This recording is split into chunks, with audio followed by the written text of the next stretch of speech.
Welcome to The Terrible Take, a daily segment telling Steeler Nation what's on our minds. I'm Melanie Friedlander. After the Steelers lost to the Browns on Thursday night, Myles Garrett took his beef with TJ Watt to the next level. Prior to the game, Garrett implied that Watt was a sore loser, referencing Watt's decision to skip the awards ceremony where Garrett was named Defensive Player of the Year last year. After the game, Garrett strutted like a peacock, claiming that he is the best pass rusher in the league, repeatedly calling himself number one in any related category. To be fair, Garrett was dominant against the Steelers that night, giving Dan Moore Jr. a bad time and landing 3 sacks. But prior to that game, he hasn't been that guy week in and week out, which is one of the reasons the Browns are now 3-8. Since then, both TJ Watt and older brother JJ Watt were asked to comment about Garrett's claims that not only is he the best at his position, but that he is in a league of his own. Both Watt brothers took the high road. Neither one has ever said a negative thing about Garrett.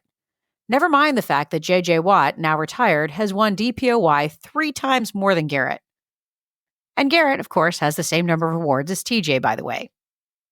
You can cherry pick the PFF stats however you want and make the argument that TJ Watt or Myles Garrett is the better player. QB hurries, hits, pressures, or the all-famous win percent. It's honestly ridiculous.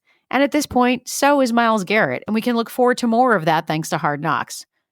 Both of them are tremendously talented players who are game changers when they are on the field.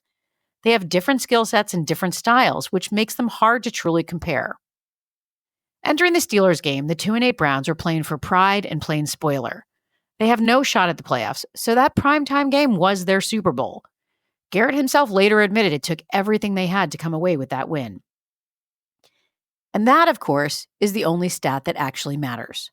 Fans are restless because TJ Watt's sack rate is low and Minkah Fitzpatrick hasn't had an interception and we can't remember when.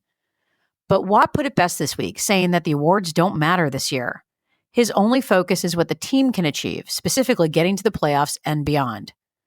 No pressure, but that is why this Bengals game matters so much. A win here in Cincinnati and the Steelers can shake off the stink of that loss to the Browns. They can maintain their lead over the Ravens in the AFC North. Forget any style points this December or for the postseason. The stats that matter are simpler than that. That's my take. You can follow me on Twitter @GirlSurgeon. Check out the Terrible Podcast every day at 5 p.m. Eastern Time. Follow us on SteelersDepot.com and check out the Terrible Podcast with Dave Bryan and Alex Kozora every Monday, Wednesday, and Friday.